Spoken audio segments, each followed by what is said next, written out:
सभी को नमस्कार। Second year AHDP second semester में मेडिसिन में हमने अभी तक इंटरनल पैरासाइट पढ़े थे, अंदर के कीड़े। अब हम जो पढ़ेंगे वो हैं एक्सटर्नल परजीवी, बाह्य परजीवी, जो बाहर से नुकसान पहुंचाते हैं जानवरों को या ह्यूमन बीइंग को, एक ही बात है। तो अब हम बाह्य परजीवी पढ़ेंगे। ये तो थे हमने अंदर के परजीवी पढ़े, पेट, आंत और खून के कीड़े। अब ये बाहर वाले आएंगे। तो इनमें सबसे पहला आता है मेयासिस, मेंज और फाइलेरिया। फाइलेरिया जो है वो रोग फाइलेरियसिस, मेंज खुजली हमें पता ही है, और मेयासिस जो है जो मक्खियों के द्वारा जो फैलाए जाने वाले डिजीज़ है उनको मेयासिस जो है वो बोलते हैं। तो परिचय, मेयासिस एक ग्रीक शब्द है जिसका अर्थ है, मेयासिया का मतलब है फ्लाई, सिस का मतलब रोग, अर्थात वह रोग जो मक्खियों के लार्वा अथवा अंडों से फैलता है उसे मेयासिस कहते हैं। अथवा मनुष्य व पशु की त्वचा अथवा किसी अंग को मक्खियों के लार्वा अथवा अंडों से प्रभावित करने की स्थिति को मेयासिस कहते हैं। ये दो प्रकार की होती है। एक तो है वैकल्पिक, यानी कि फैकल्टेटिव। वैकल्पिक अपने कहते हैं ना, वैकल्पिक व्यवस्था कर दो, वैकल्पिक व्यवस्था है ना, फैकल्टेटिव। दूसरा है ओब्लिगेटरी, ओबलाइज करना, ओब्लिगेटरी मेयासिस। तो जो फैकल्टेटिव मेयासिस है, इसमें मक्खी का लार्वा स्वतंत्र रूप से जिंदा रहता है, उसको किसी भी होस्ट की आवश्यकता नहीं होती। ध्यान से सुनना जरा, इसमें जो लार्वा है वो स्वतंत्र रूप से जिंदा रह सकता है, चाहे वो लार्वा धरती पे, चाहे वो जहाँ दिया गया अंडे से बनेगा ना लार्वा। तो ये मक्खी का ये लार्वा विशेष तौर से स्वतंत्र रूप से जिंदा रहता है। लेकिन जो ओब्लिगेटरी है उसके अंदर क्या चाहिएगा, उसको एक होस्ट चाहिएगा जिंदा रहने के लिए। अब ये दोनों में फ़र्क है। तो अभी ये इसी को ले लेते हैं। इसको होस्ट की आवश्यकता नहीं होती जब तक कोई विशेष परिस्थितियाँ ना बन जाए। उदाहरण है मस्का डोमेस्टिका होती है, हाउस फ्लाई को कहते हैं, जो घरों में मक्खियाँ होती हैं, इनको मस्का डोमेस्टिका कहते हैं। फॉर्मिया स्पीसीज, ब्लो फ्लाइज और बॉटल फ्लाइज। उसके बाद में आता है सार्कोफेगा स्पीसीज, यानी कि फ्लैश फ्लाइज। ये अलग अलग मक्खियाँ हैं, अलग अलग तरह की।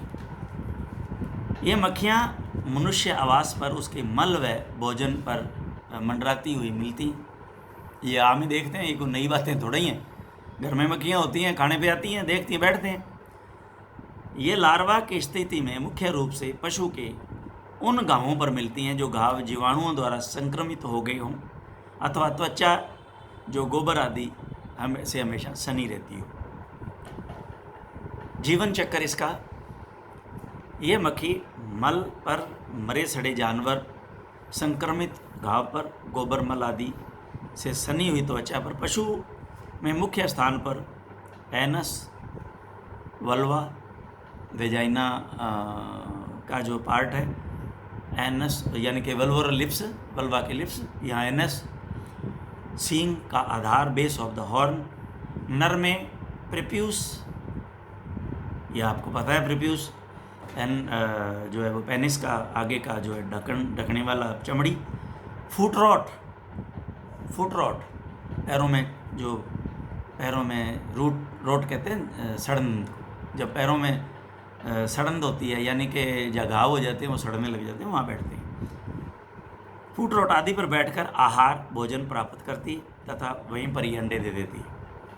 यह अंडे के हैच के बाद, हैच हो गया, अंडा फूट गया, हैच हो गया, अब वो जैसे अंडे से बाहर आता है बच्चा, हैच के बाद इनसे लार्वा निकलता है, लार्वा निकला जिसे मैगट कहते हैं। हम कहते हैं ना ये मैगट वुंड पड़ गए, मैगट वुंड आपने पढ़ा होगा, मैगट वुंड, सर्जरी में पढ़ाया होगा, maggot wound, treatment of the maggot wound, very very important, जिसे मैगट्स कहते हैं। तथा मृत ऊतकों, स्त्रावों आदि से आहार प्राप्त ये करते हैं। इस अवस्था को मक्खी छेदन यानी कि फ्लाई स्ट्राइक या स्ट्रिक कहते हैं। यह अब लार्वा त्वचा की ऊपरी परत एपिडर्मिस में छेद बनाकर, देखिए अब ये त्वचा के ऊपर सीधा चलता रहता है जब तक इससे छेद नहीं बनता, तो ये स्वतंत्र हो गया। जब तक छेद नहीं बनता त्वचा के ऊपर घूमता है, जहाँ ये छेद बना लेगा यहाँ इसको छेद मिल जाएगा। कहाँ मिलेगा छेद? वहाँ मिलेगा जैसे कौवे ने चोंच मार दी तो स्किन वहाँ से फटी है, वहाँ से ये एंटर कर जाएगा उस जख्म के थ्रू, और ये सब कंटिन्यूस चमड़ी के नीचे नीचे चलता है। नीचे नीचे क्या करेगा? ये नीचे नीचे जो है वो टिश्यू है उसको खाएगा। ये अब लार्वा त्वचा की ऊपरी परत से छेद बनाकर सब कुटिन्य टिश्यू तक पहुँच जाता है। टिश्यू होता है नीचे, उस वहाँ तक पहुँच जाते हैं तथा वहाँ गुहा बना लेते हैं एवं ऊतकों को खाता या काटता है। इससे पशु बेचैन हो जाता है, खाना पीना छोड़ देता है। जहाँ मैगट्स होते हैं उस स्थान को मुंह से जानवर काटता है क्योंकि खुजली आती है उसको। इस मियासिस में भी कभी कभी पशु अगर ज़्यादा हों, आपने कभी देखा होगा गलियों में घूमते हुए किसी कुत्ते को, उसके सिर में मैगट्स पड़ जाते हैं, तो वो क्या करते हैं, वहाँ से तो उसको खा ही जाते हैं सारे को, और क्योंकि वो टिश्यू को खा गए वहाँ पे, और वो सबकट नीचे नीचे फिर चलते रहते हैं।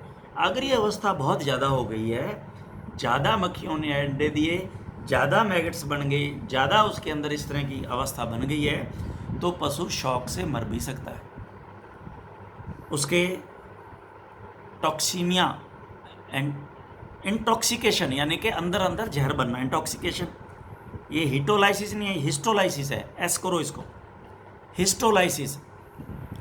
हिस्टोलाइसिस क्या होता है? टिश्यू को अंदर में टिश्यू का जो है वो खा जाना, टिश्यू को अंदर, यानी टिश्यू को नुकसान पहुंचाना, दैट इज हिस्टोलाइसिस। लाइसिस का मतलब मौत, डैमेज होता है, डैमेज लाइसिस का मतलब, और हिस्टो का मतलब टिश्यू का डैमेज जो है वो होना शुरू हो जाता है। और इन्फेक्शन के कारण, टिश्यू के डैमेज के कारण या इन्फेक्शन के कारण उसमें क्या हो जाता है, अभी ये टॉक्सीमिया हुआ, उसमें सेप्टिसीमिया हो जाएगा। तो ये सेप्टिसीमिया से मरता है जानवर या टॉक्सीमिया से मरता है, तो इसके कारण से जानवर मर जाता है।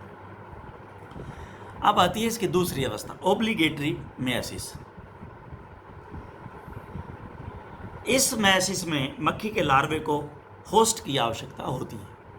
अब बगैर होस्ट के ये जिंदा नहीं रह सकता।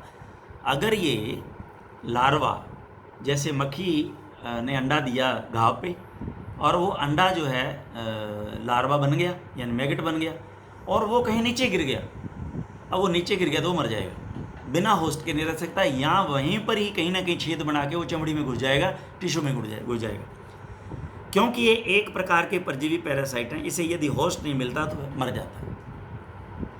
जीवन चक्र इसका, इसमें वैस मक्खी, अब ये ध्यान से सुना, ताजे घाव पर 200 से 400 अंडे कई लाइनों में दे देती है। 12 से 21 घंटे में बाद में उनसे लार्वा निकलकर घाव में घुस जाता है।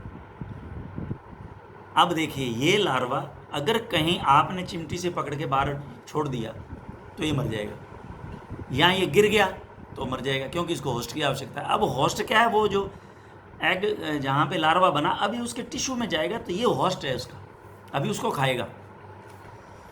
12 से 21 घंटे बाद उनसे लार्वा निकलकर घाव में घुस जाता है। यह वहाँ आहार के रूप में घाव के स्त्राव व जिंदा ऊतकों को खाता है। 5 से 7 दिन बाद ये लार्वा घाव से बाहर आकर जमीन पर गिर जाता है, तथा यदि वातावरण अनुकूल हो तो 7 दिन में भी प्यूपल अवस्था में आ जाता है। अगर उसको वातावरण सही मिलता है तो ये प्यूपल बन जाता है, यानी कि जो मक्खी बनने से पहले की स्टेज है, अंडा, लार्वा, प्यूपल और उसके बाद में मक्खी। तो ये 7 दिन में भी प्यूपल अवस्था में आकर जमीन में घुस जाता है और उससे मक्खी बन जाती है। यह मक्खी जीवन काल में एक बार ही प्रजनन करती है, ये इसकी खासियत है।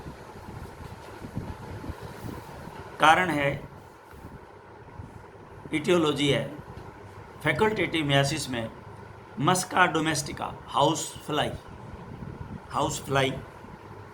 उसके बाद में आती है Calliphora species, blue bottle fly इसको कहते हैं। उसके बाद में आता है Phaenicia species, Lucilia species, green bottle fly. उसके बाद में Phormia species, black blow flies और बॉटल फ्लाइज। ओब्लिगेटरी मियासिस में कोक्लियोमिया, होमनीरोवैक्स और क्रिसोमिया बेजियाना स्क्रू वर्म, ये स्क्रू वर्म कहते हैं। स्क्रू वर्म पेच की तरह स्क्रू वर्म। तो ये अब इसके सिम्टम जो हैं ये हैं, इसके कारण ये मक्खियाँ दे रखी हैं डायग्राम। सिर्फ इसकी जो चीज़ें इंपॉर्टेंट है वो मैंने आपको बता दिया, लाइफ साइकिल इंपॉर्टेंट है ज़्यादातर, बाकी इसका ऐसा कोई विशेष नहीं है। सिम्टम, पशु के घाव में जब मक्खी का लार्वा आहार हेतु काटता है तो पशु की बेचैनी होती है, खाना पीना छोड़ देता है, पशु घाव के स्थान को अपने दांतों से काटता है। यदि लार्वा ज़्यादा हो तो पशु को, अभी हमने पीछे पढ़ा, शॉक हो सकता है, इंटॉक्सिकेशन हो सकता है, हिस्टोलाइसिस, यहाँ हिस्टोलाइसिस सही लिख दिया है, हिस्टोलाइसिस, अथवा हैवी इन्फेक्शन के कारण पशु मर भी सकता है। ट्रीटमेंट, घाव को एंटीसेप्टिक विलियन घोल से साफ करें। लार्वा द्वारा बनाई गई गुहा को तोड़कर साफ करें। ये लार्वा जो है ये गुहा बनाता है ना, तो जैसे बनाता है उसके अंदर ये मक्खी का छत्ते जैसा बना देता है उसको। मैगट वुंड आप आम तौर से देखोगे, इसका ट्रीटमेंट सर्जरी में करवाएंगे, आप दिखाएंगे। तो ये एक मक्खी का छत्ता जैसे होता है, सेम मोरियाँ बना लेता है वहाँ पे इसी तरह से।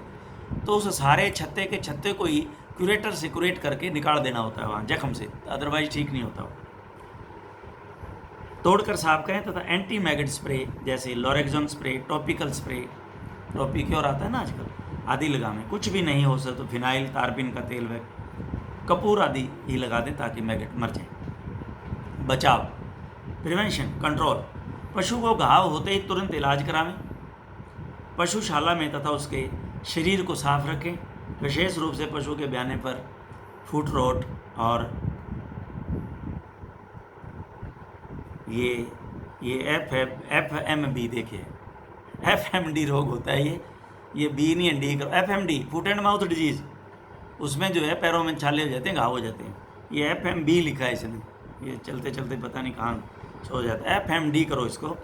पशुशाला में DDT, DSC का छिड़काव करें ताकि मक्खियाँ मर जाएं, और भी जो वहाँ पे छोटे मैंजमाइट्स जो भी हैं, चींचड़ हैं, टिक्स हैं, वो भी मर जाते हैं। तो इनके सब के लिए यही अच्छा है कि